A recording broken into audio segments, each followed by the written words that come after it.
नमस्कार दोस्तों, स्वागत है आप सभी का हिस्ट्री 365 में। मेरा नाम है चंद्रेश उपाध्याय और आप देख रहे हैं हिस्ट्री 365। जैसा कि आप सभी को पता है कि संगम युग का जो हमारा क्लास है वो चल रहा है। संगम साहित्य के बारे में, संगम तमिल साहित्य के बारे में जो हमारा क्लास है वो प्रतिदिन हो रहा है। तो आज की जो हमारी क्लास है वो हम संगम युग में जो प्रचलित 3 राज्य थे उसमें से हमने 2 राज्यों को देख लिया है और आज का जो हमारा राज्य है वो पांड्य राज्य के ऊपर आज का हमारा जो क्लास है वो आधारित है। तो आज हम पांड्य राज्य के बारे में देखेंगे। अगर आपने इससे पहले की जो क्लास हुई है उसको नहीं देखा है तो जाके एक बार प्लीज देख लीजिएगा, ताकि आपको ये जो क्लास है वो आपको समझ आए। तो आप चोल, चेर और पांड्य के बारे में मैंने आपको बताया था कि हम इन तीनों के ऊपर जो इनकी प्रारंभिक बातें हैं उसको देखते हुए चलेंगे। तो आज हम पांड्य राज्य के बारे में देखेंगे, जो प्रारंभिक उनकी शासक है और उनकी वंशावलियां थी और कह सकते हैं कि उनकी जो राजधानी थी उसके ऊपर हम देखेंगे। और उसके बाद हम अगर समय आज बचा तो हम आगे की क्लास के बारे में चर्चा करेंगे कि आगे की जो हमारी क्लास होगी वो किस प्रकार से होगी। तो आज हम पांड्य राज्य के बारे में देखेंगे।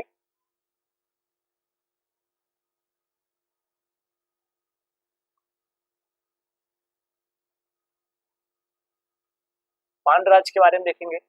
सबसे पहले हम जब पांड्य राज्य को देखते हैं तो हम देखते हैं इसकी भौगोलिक स्थिति है कहाँ पर। तो अगर हम देखें तो यह दक्षिण भारत में जो कावेरी नदी है, कावेरी नदी के दक्षिण में यह राज्य स्थित था।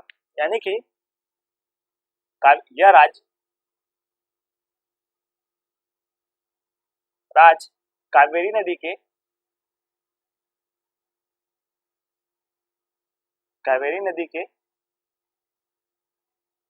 के दक्षिण में स्थित था। दक्षिण कह सकते हैं, दक्षिण पूर्व में स्थित था। दक्षिण में स्थित था।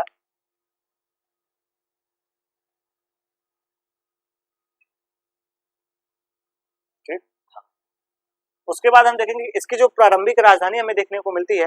प्रारंभिक राजधानी के बारे में हम देखें तो इसकी जो प्रारंभिक राजधानी है वो ताम्र नदी के पास इसकी प्रारंभिक राजधानी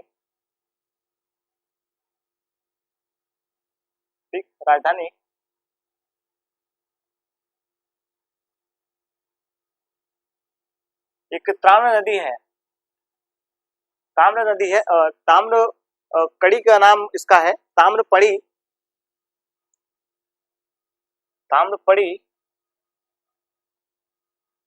नदी।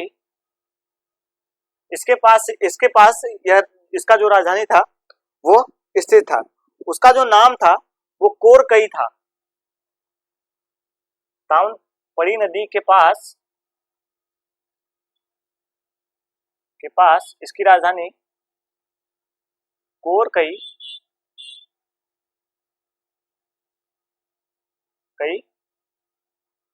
स्थित थी। लेकिन अगर हम देखें जो दूसरी इसकी राजधानी है, आपको बता दें कि संगम साहित्य में हम देखते हैं कि संगम साहित्य में हमें वर्णन देखने को मिलता है। तो सबसे ज्यादा जो राज्यों को, एक बात और आपको बता दूं कि सबसे ज्यादा तमिल साहित्य को जो संरक्षण दिया था वो पांड्य शासकों ने दिया था। तो हमें 197 पांड्य राज्यों का जो पांड्य शासक थे उनका हमें संरक्षण ऐसा था कि तमिल साहित्य को प्राप्त था। तो हम इसमें देखेंगे, अभी उनके बारे में देखेंगे। 197 जो राज्य थे उनके बारे में देखेंगे। उसके बाद हम देखेंगे कि जो कोरकई थी इसके बारे में कहा गया है कि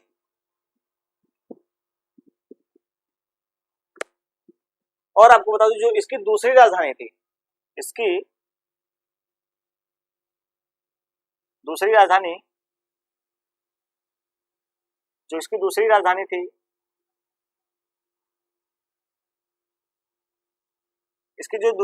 थी वह हमें वैगई नदी के किनारे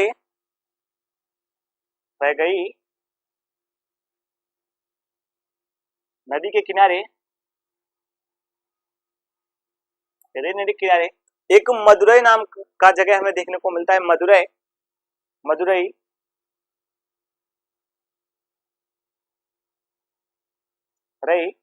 वहां पे स्थित था।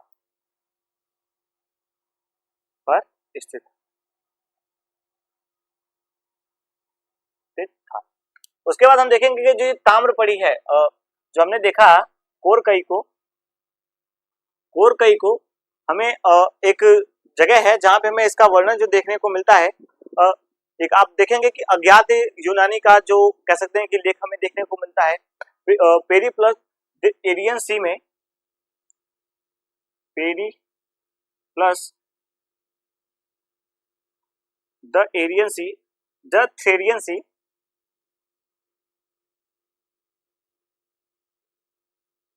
थेरियन सी में हमें ऐसा वर्णन जो देखने को मिलता है पेरिप्लस जो एरियन थी है, पेरिप्लस ऑफ एरियन सी है, यहाँ पे ऑफ होगा तो आप पेरिप्लस याद कर लीजिएगा क्योंकि ये इसका जो नाम है वो काफी ज्यादा जो है वो बड़ा है, तो आपको याद करने में थोड़ी सी दिक्कत होगी। तो आप इसका बस इतना याद रखें कि पेरिप्लस इसका नाम है। पेरिप्लस में हमें इसके बारे में वर्णन देखने को मिलता है कि जो कोरकई है इसका जो नाम है इस राजधानी का, कोरकई को क्लाजी कहा गया है, क्लाजी कहा गया है। एक बात और आपको बता दूं कि अगर विदेशी हम यात्राओं के बारे में देखें तो मेगास्थनीज ने दक्षिण भारत का वर्णन जो है वो अपनी पुस्तक में किया है। मेगास्थनीज ने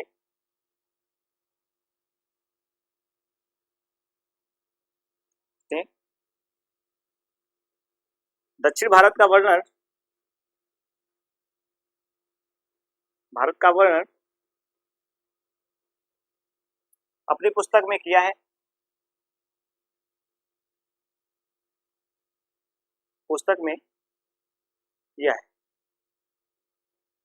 ये तो मैंने आपको जब मेगास्थनीज के बारे में जब मैंने आपको बताया था तभी मैंने आपको बताया था कि जो मेगास्थनीज थे इन्होंने दक्षिण भारत का दक्षिण भारत के बारे में एक जो जानकारी है, एक वर्णन है वो इन्होंने अपनी पुस्तक में दिया था। लेकिन एक बात और इम्पोर्टेंट बता दूं कि मेगास्थनीज का एक कथन है कि यह कहते हैं कि दक्षिण भारत की जो शासिका थी, यानी कि जो शासक के रूप में वहां पे शासिका कार्य कर रही थी, दक्षिण भारत में शासिका के तौर पे, दक्षिण भारत में शासक के तौर पर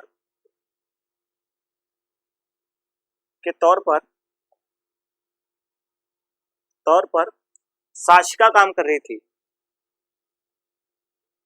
शासिका कार्य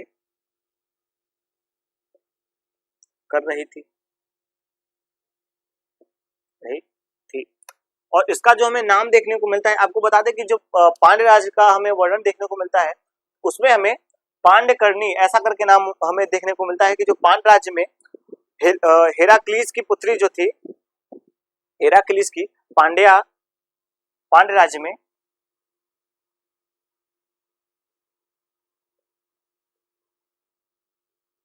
दक्षिण भारत में हेराक्लीस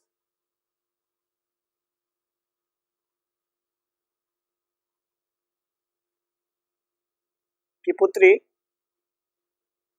हेराक्लीस की पुत्री जो थी, सॉरी माफ कीजिए, हेराक्लीस की जो पुत्री थी उसका नाम था पांड्या, वह शासन कर रही थी।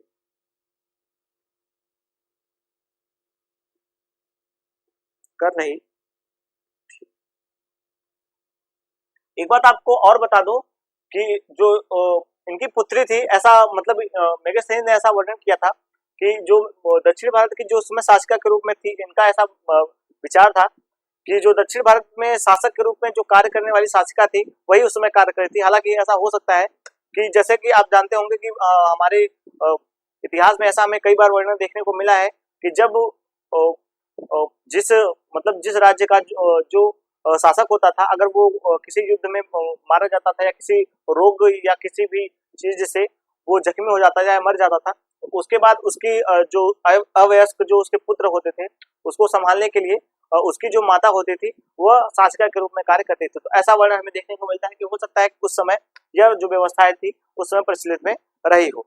उसके बाद हम देखेंगे कि इसमें हमें 365 जो राज्य थे, 365 ग्रामों का वर्णन देखने को मिलता है।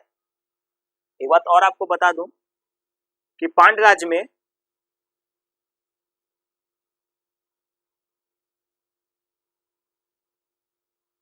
365 ग्रामों का वर्णन हमें देखने को मिलता है, वर्णन मिलता है,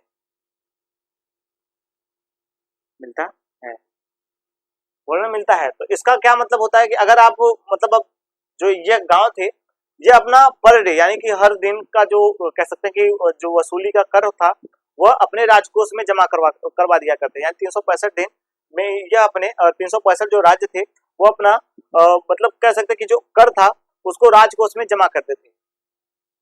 यह इन पर लगाया गया कर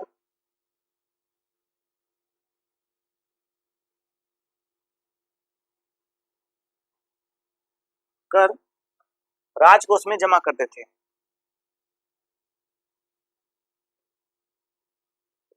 कोष में जमा करते थे। तो ये तो रही इसकी प्रारंभिक बातें। मैंने आपको इनके बारे में बताया। आपको इनके बारे में 2 किताबों में हमें वर्णन देखने को मिलता है। एक चीज और इम्पोर्टेंट हमसे जो छूट रहा है वो आपको बता दूं कि जो तमिल साहित्य हुए हैं उसमें सबसे ज्यादा अगर किसी राज्य ने या किसी शासकों ने संरक्षण प्रदान किया है तो वो पांड्य राज्य थे। मैंने आपको ये पहली बातें बता चुकी, ये जब मैंने संगम साहित्य पढ़ाया था उसमें मैंने आपको ये बातें बताई है। अगर आपने उस क्लास को नहीं देखा है तो आप जाके देख लीजिएगा। तो क्या होगा कि आपको इसके बारे में समझ आ जाएगा। तो जो पांड्य राज थे इन्होंने इनको संरक्षण दिया था तमिल साहित्य को, और 197 हमें पांड्य शासक जो थे वो देखने को मिलते हैं कि जिन्होंने उसको संरक्षण दिया था, और वो लगभग 9,985 वर्षों तक निरंतर जो है वो चलता रहा था। और उसमें कम से कम 84,500 कुछ किताबें जो थी उसमें प्रकाशित हुई थी, और उसमें तमाम कवियों ने जो है वो भाग लिया था, अपने किताब को प्रकाशित करवाया था। तो ऐसा वर्णन हमें उसमें देखने को मिलता है। और उसके बाद हम देखेंगे इनके बारे में और जो हमें जानकारियां देखने को मिलती है। अब इनके शासकों के बारे में देखेंगे तो हमें इनमें तमाम शासक देखने को मिलते हैं। जो छोटे मोटे शासक हैं उनके बारे में हम देखते हुए चलेंगे। छोटे मोटे जो इनके शासक हैं उनके बारे में देखेंगे। और एक बात आपको बता दूं कि इसमें एक शासक का हमें वर्णन देखने को मिलता है, नेडियोन नामक।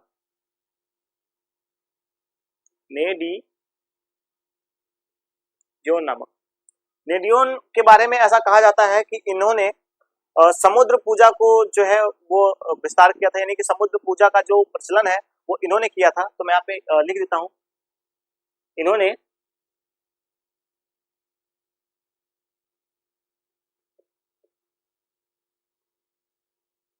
समुद्र पूजा का प्रचलन किया था।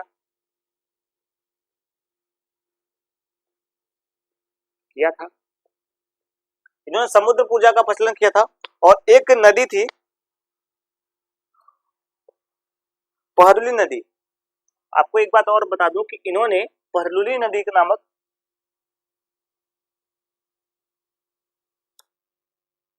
पहरुली नदी को अस्तित्व में लाया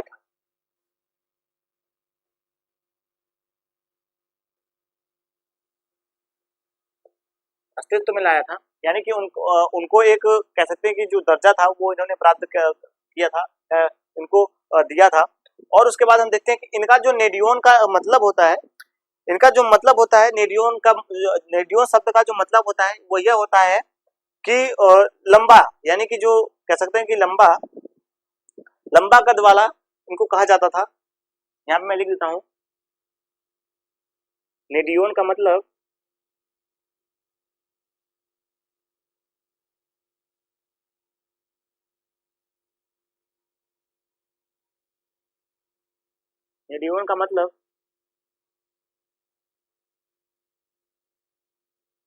लंबा कद वाला लंबा कद वाला कह सकते हैं, लंबा कद वाला व्यक्ति कह सकते हैं। इस प्रकार से हमें इनके बारे में जानकारी देखने को मिलती है। तो आप इसका एक बार स्क्रीनशॉट ले लें, क्योंकि जो मैंने आपको बातें बताई इसको मैं एक बार रिवाइज भी आपको करवा देता हूँ कि जो पांड्य राज्य है वो संगम साहित्य में हमें 3 राज्य देखने को मिलते हैं, उसमें से एक राज्य है।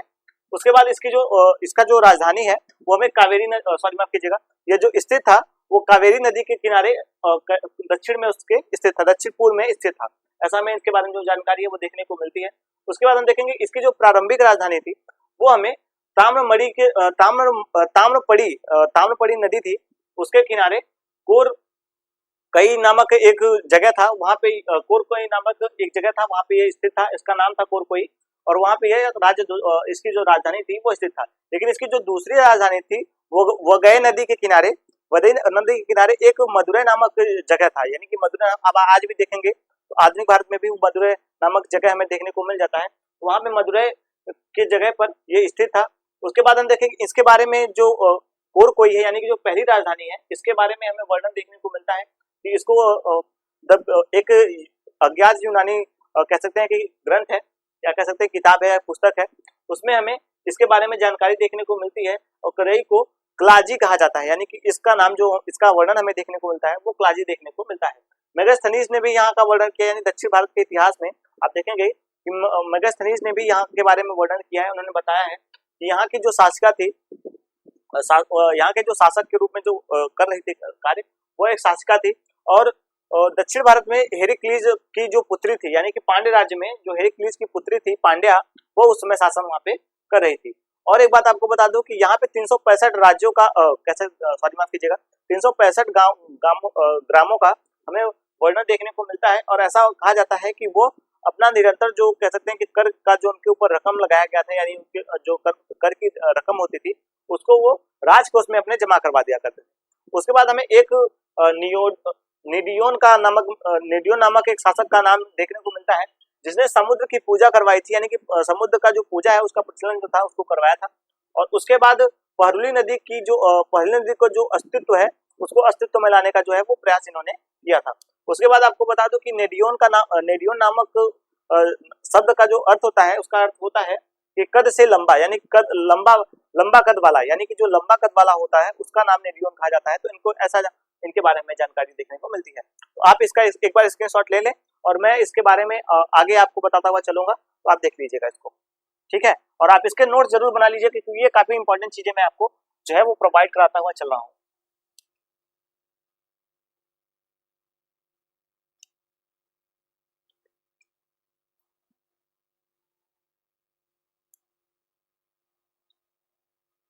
चलिए अब हम देखेंगे आगे अपने आगे क्लास के आगे बढ़ाते हैं और हम देखेंगे अब जो हमारे अगले शासक हैं, यानी इनका जो नाम है वो आप देखेंगे मुडुई कुमी। मुडुई कुमी के बारे में हमें जो जानकारी देखने को मिलती है, मुडुई कुमी नामक,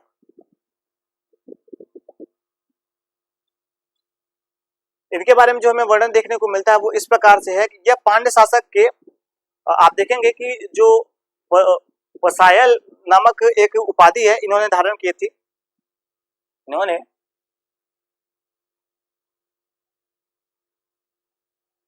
पांड्य शासकों में एक हमें उपाधि देखने को मिलती है जिसका नाम है फलसाय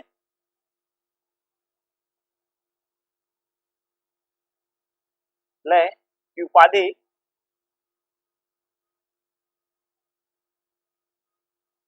धारण किया था।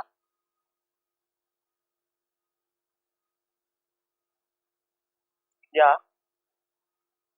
हाँ, इनके बारे में ऐसा जो जानकारी है वो देखने को मिलता है। उसके बाद हम देखेंगे कि इनको अनेक यज्ञशालाओं का जो निर्माता है इन्होंने किया था। ऐसा हमें वर्णन देखने को मिलता है कि इन्होंने अनेक यज्ञशाला का जो कह सकते हैं कि निर्माण जो है वो करवाया था, यज्ञशालाओं का निर्माण कराया था इन्होंने।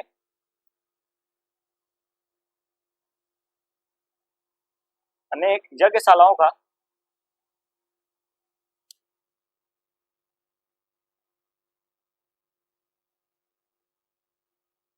निर्माण करवाया था।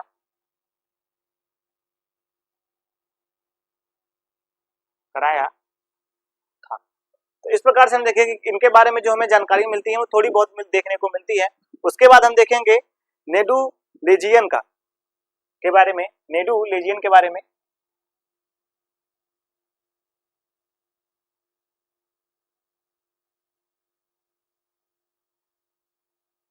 नेडू लेजियन के बारे में हम देखेंगे। नेडू लेजियन जो थे इनके बारे में ऐसा वर्णन देखने को मिलता है कि इन्होंने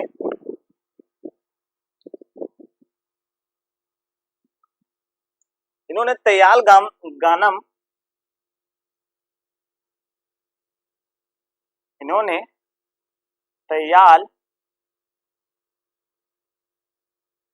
गालम का युद्ध लड़ा था, का युद्ध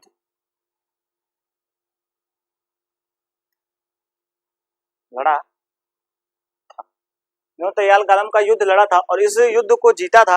और इसमें इन्होंने चेल राजाओं को जो चोल और चेर थे उन्हें उनमें 5 राजाओं को इन्होंने पराजित किया था। इस युद्ध में इन्होंने, मैं यहाँ पे लिख देता हूं, इस युद्ध में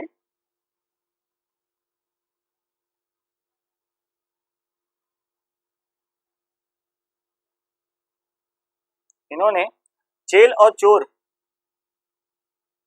चेल चेल और चोर, चोल के 5 राजाओं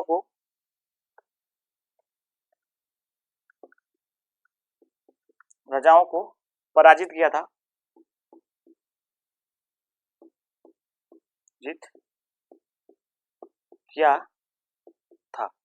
और उनको पराजित करने के बाद जो था उनके ऊपर राज्य किया था। तो ऐसा वर्णन इनके बारे में देखने को मिलता है कि इन्होंने इनके पास जो यानी दक्षिण भारत में जो और भी राज्य स्थापित थे उसमें से चेल और चोर हमें देखने को मिलते हैं। तो चेल और चोर जो थे उनको इन्होंने पराजित किया था और उनके 5 राजाओं को इन्होंने युद्ध में हराया था। और इन्होंने चेर शासक शेख को बंदी बना लिया था। एक हमें और शासक के रूप में देखने को मिलते हैं, इन्होंने चेर शासक शेख को बंदी बना लिया था,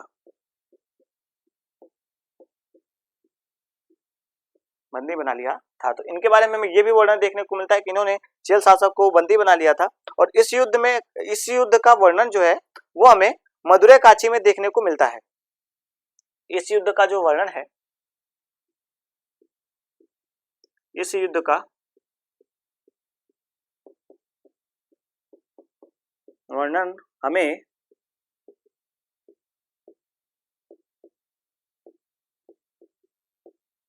काची में मिलता है, मदुरै काची में मिलता है। तो इस प्रकार से हमें इनके बारे में जानकारी देखने को मिल जाती है कि इन्होंने किस प्रकार से इसमें वर्णन किया था। उसके बाद हम देखेंगे कि जो ये शासक थे इनका शिल्पाधिकारम में भी वर्णन देखने को मिलता है। आपको बता दूं कि जो नेडू कह सकते हैं कि जो नेडुजेलियन है, नेडुजेलियन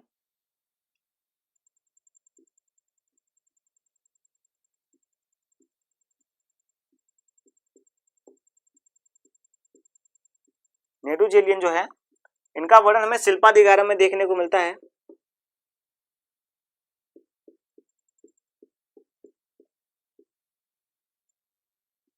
शिल्पाधिकारम में हमें देखने को मिलता है। एक बात आपको बता दूं कि शिल्पाधिकारम में हमें इनके बारे में यह वर्णन देखने को मिलता है कि जो शिल्पाधिकारम के जो नायक है कोवलम की जो हत्या है वो हो जाती है। तो उसी के दुख में इनकी भी जो है वो दुखद मृत्यु हो जाती है कोवलम के। यानी कि आपको बता दूं शिल्पाधिकारम में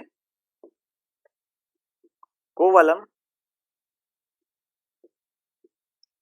की मृत्यु के बाद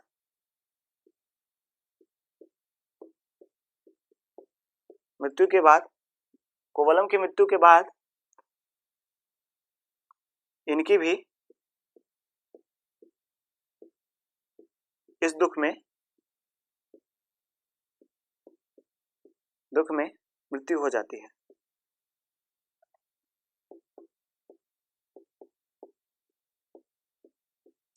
इस दुख में इनका भी जो मृत्यु है वह हो जाता है। और इसमें हमें एक जो शासक है नल्ली व कोडल, एक बात और आपको बता दूं कि नल्ली व कोडन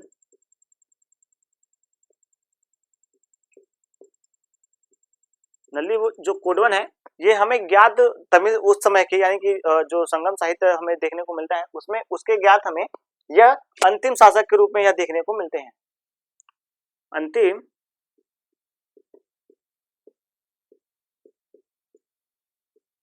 पांड्य शासक के रूप में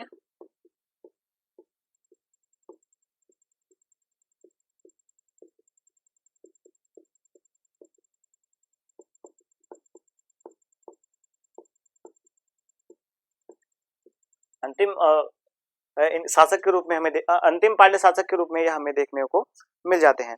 उसके बाद हम देखेंगे कि इस वंश के बारे में हम देखें कि यही जो मैंने आपको तीनों सीरीज में मैंने आपको 3 क्लास में तीनों वंश के बारे में मैंने आपको बताया, तो आपको बता दूं कि यही वो वंश थे जो कि हमें तमिल साहित्य यानी दक्षिण भारत में हमें देखने को मिलते हैं, चेल, चोर और पांड्य। तो हमने आज चेल, चोर और पांड्य तीनों के बारे में देख लिया। अब कुछ और भी इंपॉर्टेंट बातें हैं, जैसे कि इनके बाद क्या हुआ। तो इनके बाद हमें आगे चलकर एक ऐसा हमें कुल्लभों का जो है वो आक्रमण इनके राज्य पे होता है। यहाँ पे मैं लिख देता हूं कुल्लभों का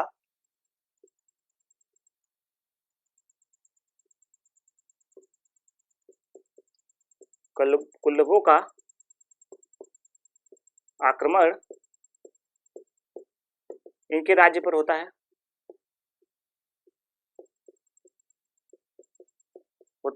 और ये जो कुल्लभ थे इन्होंने चेल, चोर और पांड्य के राजाओं को बंदी बना लिया था। तो इस बात को अभी आप नोट कर लीजिएगा कि इन्होंने चेल, चोर और पांड्य जो तीनों राज्य मैंने आपको अभी संगम साहित्य बताए, उनको कुछ समय के लिए इन्होंने कह सकते हैं कि इन्होंने उनको बंदी बना लिया। और जो ये कुल्लभ जाति थी यानी कि कुल्लभ जो लोग थे, इनको ऐसा माना जाता था कि जो कुल्लभ थे यह एक दुष्ट शासक थे। इन्होंने मतलब कि वहां पे अराजकता फैला दी थी, बहुत ज्यादा वहां पे तोड़ फोड़ किया था, बहुत ज्यादा वहां की जो जनता थी उसको परेशान किया था, उनसे बहुत ज्यादा कर वसूला था। तो ऐसी जो जानकारी हमें देखने को मिलती है, तो ये जो कुल्लभ थे इन्होंने इन पर आक्रमण किया और चेल और चोर पांड्य को अपने राज्य में इनके ऊपर इनको बंदी बना लिया। चेल, चोल और पांड्य को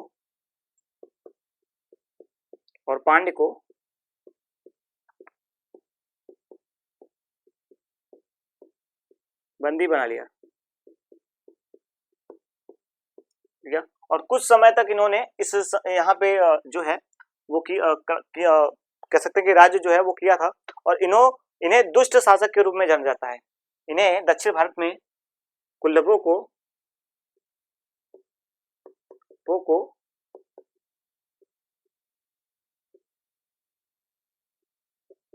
दुष्ट शासक के रूप में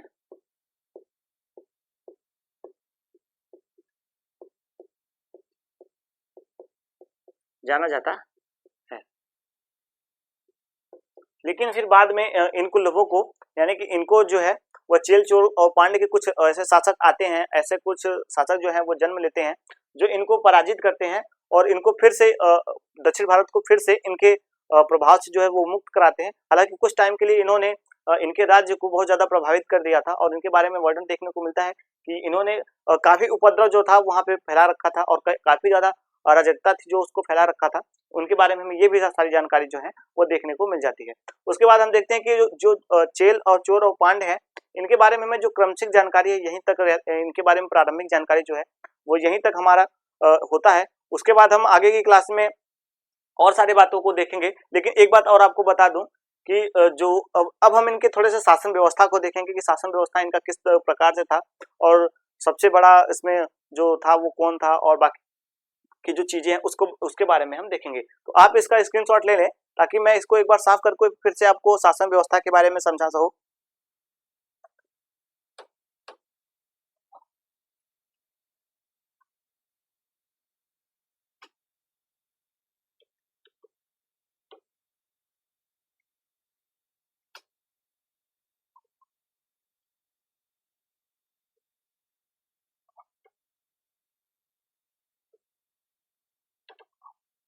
चलिए अब हम देखेंगे कि इस समय का जो संगम युग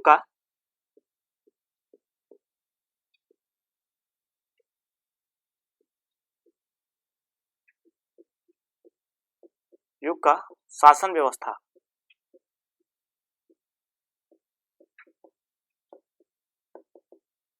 संगम युग का जो शासन व्यवस्था था, आपको बता दो कि मूल रूप से हमें जो इस वंश का यानी कि यहाँ का जो हमें शासन व्यवस्था देखने को मिलता है जो मूल रूप से हमें देखने को मिलता है उसमें हमें यही तीनों वंश देखने को मिलते हैं। यानी कि संगम युग का जो शासन व्यवस्था है, यानी कि सर्वासर्वी कह सकते हैं कि जो अधिकार के रूप में या कुछ भी कह दें, तो ये जो राज्य थे ये तीनों अपने आप में सबसे ज्यादा श्रेष्ठ थे और इनके आगे और किसी का जो हमें महानता है वो देखने को नहीं मिलता। हालांकि हमें कई जगहों पे ऐसा वर्णन देखने को मिला है कि यहाँ पे जो मौर्य वंश थे और नंद वंश थे, यहाँ के शासकों ने दक्षिण भारत में आक्रमण जो है वो किया है, लेकिन उनके बारे में उनकी जो एक हमें कह सकते हैं कि बस ऐसा हमें ज्ञात होता है कि उन्होंने आक्रमण किया है। हालांकि ऐसा और भी कहीं हमें पुष्टि भी देखने को नहीं मिला है। तो इस प्रकार से मैं इनके बारे में जो जानकारियां हैं वो इसी प्रकार से प्राप्त होती हैं। तो हम देखेंगे कि इस काल में सर्वोपरि यानी कि कह सकते हैं सर्वाधिक इस काल में जो ये तीनों राज्य थे इन्हीं के हाथों में सब कुछ था। इस काल में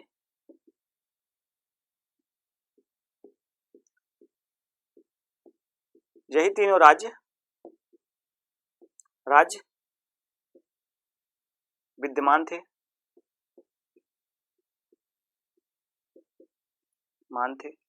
तो जो भी उस काल में कार्य हुआ है वो इन्हीं राज्य के अंतर्गत हुआ है। कह सकते हैं संगम साहित्य मैंने आपको पहले बता दिया कि जो पांड्य राज्य थे उनके अंतर्गत किया गया था। और उसके बाद हमने देखा है कि जो संगम साहित्य है और तो संगम साहित्य के जो बारे में हमें वर्णन भी देखने को मिलता है, उसमें भी यही सारी जो बातें हैं वो देखने को मिलती हैं। अब हम देखेंगे कि राजा की जो स्थिति है वो इस काल में सबसे ऊपर है, यानी कि जो राजा होता था वो इस काल में सबसे ज्यादा यानी कि सर्वाधिक शक्तिशाली राजा ही होता था। तो इस काल में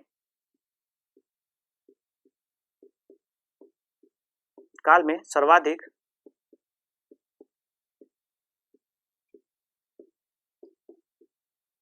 शक्ति जो थी वो राजा की थी,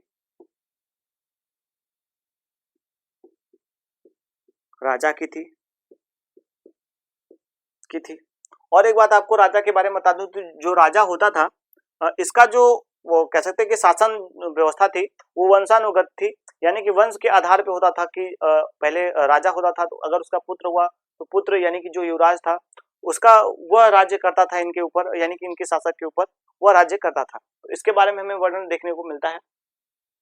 और उसके बाद हम देखेंगे कि जो शासन व्यवस्था थी वो वंशानुगत थी, वो मैंने आपको बताया, लेकिन जो इसमें हमें और चीजें देखने को मिलती है कि सबसे ज्यादा शक्तिशाली राजा, यानी कि देखेंगे कि जो राजा है वो 7 मुकुटों का कह सकते हैं कि जो गले में हार होता था उसको पहनता था, यानी कि 7 मुकुटों का हार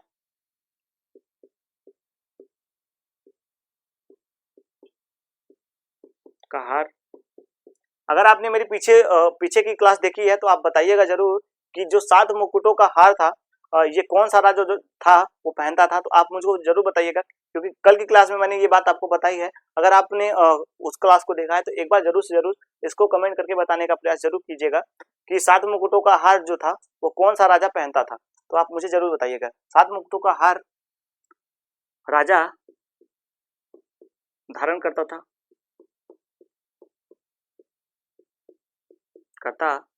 था और अपने विजय के बारे में मतलब कह सकते हैं एक विजय का अलंकृत जो था उसको पहनता था। तो ऐसा लगता था कि जो 7 राज्य हैं यानी 7 राजा हैं वो इनके नीचे हैं। तो ऐसा इनका जो कह सकते हैं कि एक विजय का जो संकेत था वो ये मुकुट को करके और इनको जो विजय का कह सकते हैं कि मंगल था उसको मनाते थे,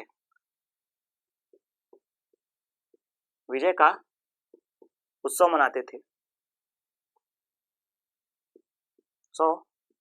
मनाते थे, इसको पहन के मनाते थे। यानी कि जो विजय का उत्सव था वो इस माला को पहन करके ये मनाते थे और बताते थे कि यह यहाँ के जो शासक हैं वो इनके अब इस समय गुलाम हो चुके हैं, यानी कि इनके अंदर हो चुके हैं। तो इनके बारे में ये भी हमें जानकारी देखने को मिलती है। लेकिन हम देखेंगे कि इनके बाद हमें और एक चीज देखने को मिलती है कि यहाँ के जो शासक हैं वो अपने आप में एक वाणिज्य के रूप में और कह सकते हैं कृषि का जो विकास है वो कार्य इन्होंने काफी किया है और इन्होंने वाणिज्य और कृषि को और व्यापार को सबसे ज्यादा बढ़ावा दिया है। आप एक क्वेश्चन मेरा आपसे है कि आप ये बताइएगा कि जो आप ये बताइएगा कि कौन सी इन तीनों राज्यों में ऐसे राज्य थे जिन्होंने वस्त्रों को अपना यानी कि उनकी जो समृद्धि थी वो वस्त्रों के आधार पे थी, यानी कि सूती जो वस्त्र होता था उसके आधार पे उनकी समृद्धि का जो विकास है वो होता था। तो आप मुझे इसको कमेंट सेशन में जरूर बताइएगा, इस क्वेश्चन का आंसर जो है अगर आपको मालूम है तो बताइएगा। हालांकि अगर आपको नहीं मालूम है तो आप इससे के जो 2 क्लास पहले यानी कि आप देखेंगे कि मेरे ख्याल से चौथा क्लास होगा, तो चौथा क्लास को अगर आप देखेंगे तो उसमें आपको ये देखने को मिलेगा कि चोल राज्य के बारे में जानकारी देखने को मिलती है कि चोल जो राज्य की समृद्धि थी वो उसके सूती वस्त्र के व्यापार के ऊपर कह सकते हैं कि विराजमान था, यानी कि जो उसकी सूती वस्त्र थी उनके वैभव का वो मुख्य कारण था कि उसको जब वो व्यापार करते थे तो उससे उनके राज्य में जो समृद्धि थी वो प्राप्त होती थी। तो उनके बारे में ये भी जानकारी हमें देखने को मिलती है। और जो मैंने अभी आपसे क्वेश्चन पूछा था कुछ देर पहले कि वो कौन सा राजा था जो 7 मुकुटों का हार पहनता था, तो आप देखेंगे कि जब चेर राजाओं के बारे में आप देखते हैं तो सेन गुट्टुवन का हमें नाम देखने को मिलता है कि जो सेन गुट्टुवन थे, सेन गुट्टुवन का जो हमें नाम देखने को मिलता है वो ऐसे राजा थे जिन्होंने 7 मुकुटों का हार जो था उसको पहनते थे और वह 7 मुकुटों का हार पहन करके अपने राज दरबार में बैठते थे और एक उत्सव के रूप में उसको मनाते थे। सेन गुट्टुवन ने ही आपको एक बात और बता दूं कि जो सेन गुट्टुवन थे इन्होंने ही पत्नी पूजा या कन्नड़ी पूजा को जो है वो प्रारंभ किया था। और इसमें भाग लेने के लिए जो श्रीलंका के शासक उस समय के यानी कि जो श्रीलंका के जो उस समय के शासक थे वह उसमें भाग लेने के लिए आए थे। तो इस चीज को भी आप नोट करिएगा क्योंकि आप देखेंगे तमिल जो है जब भारत के उत्तरी ओर ना बढ़ के इन्होंने भारत का जो प्रसार है वो दक्षिण की ओर किया, यानी कि देशों में आप देखेंगे तो म्यांमार और तमाम देश हैं जो श्रीलंका, म्यांमार और थाईलैंड, इन सभी जगहों पे आप देखेंगे कंबोडिया, इन सभी में इनका जो है वो भाग हमें देखने को मिलता है। अभी हम आगे पढ़ेंगे तो इनके बारे में देखेंगे कि इन्होंने कौन कौन से विजय यात्रा जो है वो उन्होंने की थी, कई देशों को इन्होंने पराजित किया था, यहाँ तक कि इन्होंने तिब्बत पे भी अपना कुछ समय के लिए इन्होंने तिब्बत के कुछ इलाकों पे अपना जो है वो राज्य को स्थापित किया था। म्यांमार में भी इन्होंने अपना जो राज्य है उसको स्थापित किया था। श्रीलंका में मैंने आपको पहले ही बता दिया कि श्रीलंका में इन्होंने अपना जो राज्य था उसको स्थापित किया था। और उसके बाद इन्होंने थाईलैंड, कंबोडिया, ऐसे तमाम जो राज्य थे उनको इन्होंने अपने राज्य में इसको मिलाया था। हालांकि वो अल्प था, उन्होंने उसको जीता और उससे एक कर वसूल करके उसको फिर से वापस कर दिया। ऐसा कई बार हमसे क्वेश्चन पूछा गया है कि जो राज्य थे यानी कि जो दक्षिण भारत के शासकों ने विदेशों में राज्य को विजित किया था, क्या उन्होंने उसको अपना उपनिवेश बनाया था या उससे कुछ कर लेकर के उसको वापस कर दिया था। ऐसा भी हमें क्वेश्चन कई बार देखने को मिला है कि जो यह राज्य थे इन्होंने उनको उपनिवेशवाद के रूप में उसको देखा, यानी उपनिवेश के रूप में देखा, या उसको वापस कर दिया, यानी कि उनसे कुछ कर लेकर के उनको वापस कर दिया। तो आप देखेंगे कि इतने दूर में अगर आप देखेंगे अगर आप वर्ल्ड का मैप देखेंगे तो भारत का और भौगोलिक स्थिति जो है वहां से, और अगर हम कंबोडिया और थाईलैंड के बारे में देखते हैं, कंबोडिया, थाईलैंड, म्यांमार और तमाम ऐसी चीजें हैं जो जहाँ पे इनके बारे में इनका विकास हुआ है, वहां पे अगर हम देखते हैं तो हमें ऐसा वर्णन देखने को मिलता है कि वहां पर जो एक राज्य को चलाने के लिए, जो एक शासन व्यवस्था चलाने के लिए कुछ मंत्रिमंडल का या कुछ भी जनता जनार्दन का जो सहयोग होता था वो इतनी दूर न पहुंचने के कारण ये क्या करते थे कि उस राज्य को विजिट करते थे, लेकिन विजिट करने के बाद उससे कुछ रकम ले लेते थे, यानी कि जो रकम होती थी सोने चांदी या वस्त्र या कुछ भी जो उनसे लेने लायक होता था उस सभी चीजों को उनसे लेते थे और उनको एक आजाद के रूप में छोड़ देते थे और वहां के जो शासक थे उनको अपने सानिध्य में रखते थे, यानी कि उनकी जो उपाधियां थी उनसे छीन लेते थे और अपनी जो उपाधियां होती थी, यानी कि उनका जो कह सकते हैं कि जो वो उपाधियां उनको देना चाहते थे तो अपने नाम के जो उपाधियां थे वो उनको देते थे।